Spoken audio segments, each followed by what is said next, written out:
hard to believe. We've talked about it all year. Looking forward to this 12-team first ever college football playoff. And here we are, down to four, 3 games left in the college football season. Hard to believe that we're here, Joseph, but we're here. And your Fighting Irish are here as well. One of the last 4 teams standing. Really looking forward to Penn State versus Notre Dame on Thursday. Ohio State and Texas, 2 of the biggest brands in the sport, squaring off on Friday as well. So hopefully 2 really good games and lining up for a potentially great college football title game as well. But welcome back, Joe. How are we? And how are we feeling about Notre Dame on Thursday night? I mean, Coyle, I'm feeling good. I mean, obviously, I'm nervous, but I feel like most fans would be, but I'm confident. I'm very confident going into this game. I'm feeling good. It's crazy, here we are talking about the semifinals. I remember, in like May or whenever they like released like the dates for when the games would be talking like, oh man, that weekend where you have the 2 playoff games for college and you have the 3 NFL days for the wild card. This is going to be a fantastic football weekend starting Thursday night. We're recording this on Tuesday night. We got college basketball going right now. It's a great time of year to be a sports fan. I mean, Coyle has about 1,000 games going in his new house right now down in Philly. And I mean, it's just a great time to be alive. I mean, I love it, Coyle. As always, thank you for having me on. Let's dive into it. Yes, very excited, Joseph, tonight. Looking forward to getting into this episode. So we're going to take a little bit of a different kind of angle and not just go through our straight games as we always do. Only 2 games. We're just going to dive a little bit deeper into the game. So we got the number 7 seed Notre Dame at 13-1 versus the number 6 seed Penn State, who comes in at 13-2. 7:30 kick on ESPN. This one's down at the Orange Bowl in Florida. Notre Dame, 2-point favorite, Joe, over under 45.5. And before we get into our picks, let's just talk about the keys to the game. When you look at Penn State, if they're going to pull this one out, what do you think the key for the game is for them? I mean, for me, like watching Notre Dame every game, I think it's going to be Penn State, like being able to pass the ball. We've seen, Indiana and Georgia not really been able to establish the run. I think Drew Aller is far and away the best quarterback that Notre Dame is going to have to play. I think it's going to be how, he does passing the football, and that's going to kind of be the key to the game here. Of course, my computer reloaded everything, but I mean, he only passed for 170 yards against Boise State. Not that he really needed to. I mean, they were running the ball pretty well, and that was the thing in both of their first 2 games. They weren't really challenged by Boise State or SMU. This is by far the best defense they're going to play. This is the best team they've played in about a month by the time the game kicks off. It's been about a month since the Big Ten title game. So I'm really interested to see how Drew Aller does against this Notre Dame defense. Yeah, when I look at this game, I think the key for Penn State, it's kind of keeping it simple, but it's, are they able to get the ball into their playmakers' hands? Are they able to get into Allen's hands in creative ways other than just normal running it up the gut? Are you able to get the ball into Singleton's hands in the passing game? Are you able to get the ball to Tyler Warren? Because when you look at Notre Dame, a great defense and a great defensive staff with Marcus Freeman and Al Golden, I think those are guys that are going to be able to scheme up some creative things to help eliminate these playmakers. Can Penn State kind of out creative Notre Dame and their defensive staff? I think that's what this one could come down to. It's not really reinventing the wheel there, but is Penn State effectively able to get the ball into these playmakers' hands? And they're two of their key playmakers are running backs. You're obviously able to just hand them the ball. You're able to hand Tyler Warren the ball, but you're going to have to be able to throw the ball and have a couple explosive plays. And Penn State's been a lot better at that this year than they have in recent years. But are they able to do that at an effective level in this game and score on this really high-octane Notre Dame defense? And that's really, I think, what this game's going to come down to on the Penn State side. When you look at Notre Dame, Joe, what do you think the key to success and the key to victory is for your Fighting Irish? Well, one, Jeremiah Love, being 100% healthy is big. But I think it's just Riley Leonard continuing to be able to use his feet. I guess, not get in situations where Riley Leonard is really forced to throw the football. Because like I said, going to the Georgia game, I don't know if I trust him to make a bunch of these throws late. And he hasn't really had to still. Like, I think it was 90 yards passing he had against Georgia.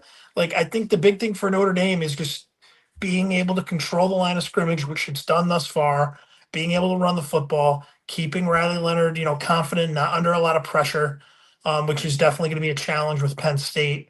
But I think if you can have Riley Leonard in situations where he can use his legs and you continue to get him out into those kind of, like run pass options and stuff, I think that's going to be the key for Notre Dame here to win the game and not put too much on Riley Leonard to have to throw the football, especially late in the game. When I look at this, I really agree there with Riley Leonard and still being able to do what they've done for basically the whole season. And it's kind of just play his game, play within his skill set, and be able to move the ball effectively on offense. But it's can Notre Dame's defensive line and pass rush continue to dominate. I think that through 2 games, they've looked really good. They've really impressed me. And that's with a few injuries up front. But it goes back to Marcus Freeman and Al Golden. They've dialed up some nice pressures and some nice blitzes. They really disrupted Georgia on the offensive end last week. And through 2 games, Notre Dame has 7 sacks in these playoffs. So I'm looking at that Notre Dame defensive line. Can they get to Drew Aller? He took a bunch of hits last week. Boise State was able to get to him last week as well. So I don't think that Penn State pass blocking is the strength of that offensive line. I think they're a better run blocking team for sure. Are they able to contain, or is Notre Dame, able to exploit that Penn State offensive line when it comes to pass blocking is the thing that I'm looking at most. So Notre Dame and their defensive line, I think that's the key to their success in this one. And then when it's all said and done, Joseph, Thursday night, probably around 11:30, I assume you'll have a couple beverages in you at this point. Will Notre Dame be moving on to the national title game? Yes, I have Notre Dame winning a low-scoring, ugly football game, 19-17. I think if I'm doing the math, like 4 field goals and a touchdown for Notre Dame. I think they're going to get it done. I think the defense is going to be able to hold Penn State and keep Aller in check. When I did the score, I guess I'll pick Penn State plus the 2. I know I would have that be a push, but for the pick, part of the show, I'll go Penn State plus 2. And I'm going to take the under 45.5. I do love the under in this game. I think Notre Dame is going to win an ugly one. And, Notre Dame continue to force turnovers, continue to make really good special teams plays. That's what's gotten you this far. Keep riding that. And, 2 more games left and you can potentially be national champs. I'm going to take Notre Dame as well. I'm going to take them a little bit of a higher scoring game, but still the under on my bet here, hitting Notre Dame 24, Penn State 21. So Notre Dame -2, under 45.5. It goes back to kind of my key to success. I think Notre Dame and their defense is just going to not run circles around Penn State in their offense, but I trust the Notre Dame defensive staff a little bit more than I trust the Penn State offensive staff. And I think the Notre Dame defensive front and their blitzes is going to give that Penn State team some trouble up front. Is Tyler Warren able to have a few deep plays and exploit some of these blitzes? That could be a major difference maker, but I'm trusting this Notre Dame defense force a couple turnovers in this one and win the game and go on to the national title. I think it's a team on a mission. I think you can the best team in the country since that Northern Illinois game. I think that's a fair statement to make. And I think we'll see them in the title game on Monday night. I predicted them to go in this bracket. I also had them playing Tennessee. So take that for what it's worth, but maybe had Tennessee playing. But yeah, I'm going to go with Notre Dame to win and to go to the title game. I'll have them cover the 2 points here as well. But today I just hopped on the money line at -118. It got down to that. So I'm not taking my chances with any of the spread. Just go out there and win the football game, Notre Dame. All right, now we fast forward to Friday for our second semifinal matchup. Number 8 Ohio State at 12-2. They will be playing number 5 Texas at 13-2. 7:30 kick on ESPN. This one's down in Texas at the Cotton Bowl, Joe. I'm interested to see if you think that has any weight on this game with it being in Texas. Ohio State is 6-point favorite. Over/under is 53.5, Joe. When you look at Texas, what do you think the key is for them in pulling off the upset and knocking off the super red hot Ohio State Buckeyes right now?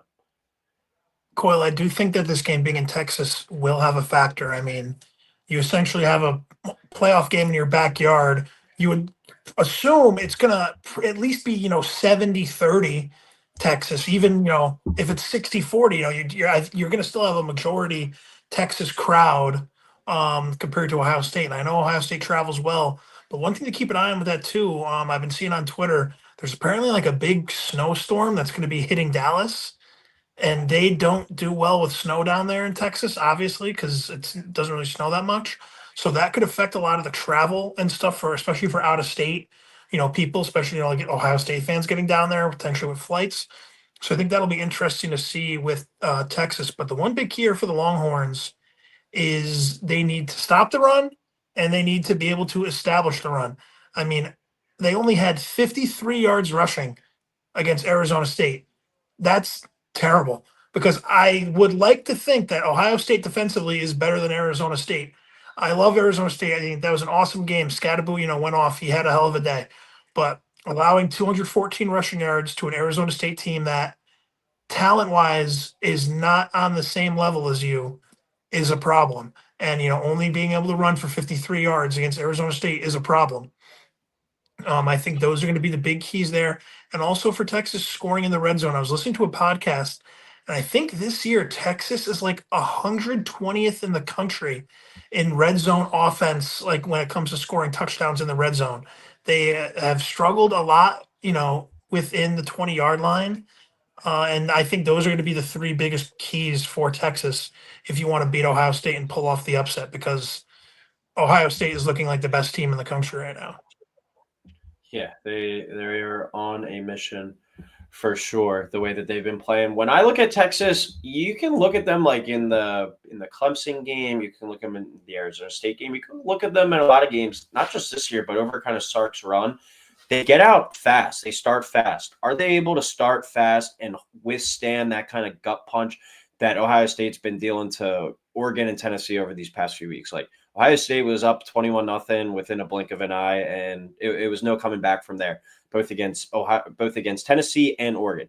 Can Texas start fast themselves and withstand kind of that initial run, that initial punch from Ohio State? I think that's the key to success, because Texas has been a team that has really struggled in the second half. They've started out fast, but then they've slowed down and taken their kind of foot off the gas. You're not going to be able to do that at all against this Ohio State team. So first of all, you don't want to be digging yourself out of a hole. And second of all, once you're up, are you able to stay up? Or even if it's just kind of neck and neck, are you able to withstand that first hit, that first punch from Ohio State? Because Ohio State, once they get up and once they get rolling, it gets ugly from there. So that's the thing I'm looking at most with Texas. Are they able to start hot like they have before? And then are they able to kind of carry that success throughout the game? So Texas and the red zone offense, Joe, you make a great point on that. They've really struggled in that regard. And against an Ohio State team that doesn't really give up many explosive plays, if Texas is able to kind of move the ball down the field a little bit, I think Ohio State's going to take their chances there, because Ohio State is the number 2 ranked red zone defense in the entire country. All right, when you look at Ohio State, Joe, what is the key to success for them to continue this hot play? Continue to protect Will Howard. Oregon had 0 sacks in the Rose Bowl, which is crazy to not even have a single sack, and continue to get after the quarterback on defense. Ohio State 8 sacks to 0 in the Rose Bowl against Oregon. Oregon was the number 1 team in the country, undefeated. They had beaten Ohio State earlier in the year in Eugene. I think that's the key for Ohio State to win this game, because Will Howard, he's been very well protected. He hasn't been feeling a lot of pressure. I know, Tennessee had 4 sacks total, but that was a game that was such a blowout. Like by the time they were really getting like a lot of the pressure they got was very early. Coyle, we were talking about it. The face mask, if they don't call that, it could have been a potentially different game for Ohio State.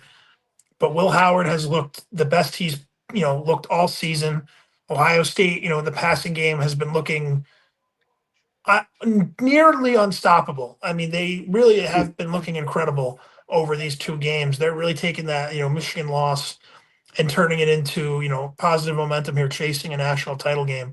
But I think the biggest key is just to continue to protect Will Howard, like I said. And if you give him time, when he has a pocket, he can be a very, very dangerous passer. Yeah, I'm going to go with my key to the game for Ohio State. Can Will Howard continue his hot play and continue with his confidence? You kind of alluded to it with giving him a pocket and all these weapons and whatnot. But we've seen it throughout the year. Like, he can be a bit of a hothead at times. Does Texas force an early turnover? Does Texas force him into some bad throws, some incompletions? Does he kind of lose some of this confidence that seems to be sky high right now? That's Texas's best bet in being able to win this game, being able to pull off this upset. Can they get to Will Howard and kind of cause some havoc, make his life uncomfortable? I think that is the key for Texas to kind of go against Ohio State. And when you look at Ohio State, kind of in the next regard, it's, can Will Howard continue to do what he's been doing? Get the ball out to these playmakers and basically let them go make the plays. Chip Kelly has been calling Some great offense over these past few games. They've really been running the football well. So I'm really looking forward to seeing, does this Will Howard that we've seen in the first 2 rounds show up in this round as well against Texas and against maybe the best defense that he's played the entire season. All right, with all that being said, Joe, who will be moving on to play Notre Dame in the national title game? So I have Ohio State winning this game 31-28. I think it's going to be a little bit closer. I'm going to take Texas to cover, and I'm going to take the over in this game. I'm taking Texas to cover just because Ohio State has looked so unstoppable. I'm just kind of betting on, they've been playing A plus football. Maybe they'll play A minus or B plus football. I'm not saying they're going to lose the game, but I think they're going to be a little bit closer. I think Texas got a real wake up call. You kind of think maybe walking into that game, they were like, hey, we're double digit favorite. We're Texas, they're Arizona State. We're just going to kind of push them around and bully them.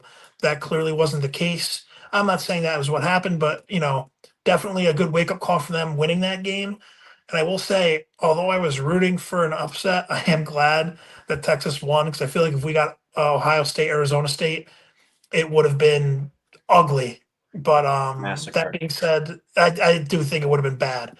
But that being said, I am going to go Ohio State 31, Texas 28, Buckeyes and Irish in the national title game. Fun fact, I literally just saw on ESPN. Ohio State, it's been 10 years since they've won. Texas won in 05. Notre Dame was 1988, and Penn State was 1986. So we're going to have 10 years or more for whoever wins the national championship this year. So, the one of the many positives about this 12 team playoff, we're getting a new champion. I know Ohio State has been there, but they, haven't been able to win the national title in 10 years. But it will be good to kind of get, a new face that we haven't seen in a little while, hoisting that trophy.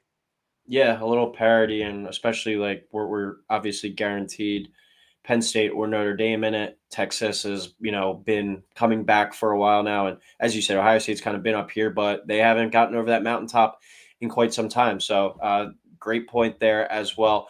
I'm going to have Ohio State going there as well. I think it's everyone's on them. I think if there was 100 money line bets, 99 are probably taking Ohio State. Just the way that Ohio State has looked in the past few weeks, the past 2 games, they're up there with the most dominant kind of stretch of college football that I've ever seen. Will Howard is playing awesome. Jeremiah Smith is playing out of this world. The running backs are playing awesome. The linebackers, the defensive line, they're all coming down. They're hitting. The secondary is playing great. It just top to bottom, you don't really see a weakness or a hole on this Ohio State team right now. Texas, I just think they're a little bit too up and down, a little bit too inconsistent. I think Ohio State's going to do what they've done all playoffs and get out early and make a statement from there. Have a couple of big plays, and it's kind of off to the races. Can Texas match that from the start, make this a game? I think that's the only way. If Ohio State gets up big and you're forcing Quinn Ewers to go out there and throw the ball 45, 50 times, I think it's going to be a long day for that Texas team. So I'm going to go Ohio State 34, Texas 20, Ohio State -6, and over 53.5, just hitting there. Side bet on this one. I'm going to take the over of 10.5 points in the first quarter. I think Ohio State could hit that with themselves with 2 touchdowns early. But Texas has been known to start fast under Sark as well. So I think we could see a bit of a high score in first quarter there. But that will do it, Joe. Last episode until we get to our college football title game preview, which will come next week. Had some great college basketball last weekend. Had a great slate of games tonight. Going to go down and watch some after this. And then we'll be back tomorrow night with our college basketball preview for the weekend. Probably not that many eyes on college basketball this weekend with all the great football, but the first NFL game, I don't think it's till 4:30. So you got a great kind of afternoon there. And I'm sure college basketball will be on the side TVs at the bars as well. But any last second comments, Joe, before we head out? No, I mean, you were saying, great weekend for sports. College basketball, I know, not many people are going to be having their eyes on this weekend with the NFL, but there's a lot of big games. We'll talk about that tomorrow. And 3 games left of college football. I know we've been saying it since like week 5, but enjoy it because, pretty soon we're going to be sitting there in like mid-April, like, well, what the hell do we do now? Because there's going to be no more, football, basketball is going to be over. So enjoy these next couple weeks, couple months of college, sports, NFL playoffs, everything. It's just a great time to be a sports fan. All right, everyone. Thank you for tuning in. Please like, subscribe, and we'll talk next week.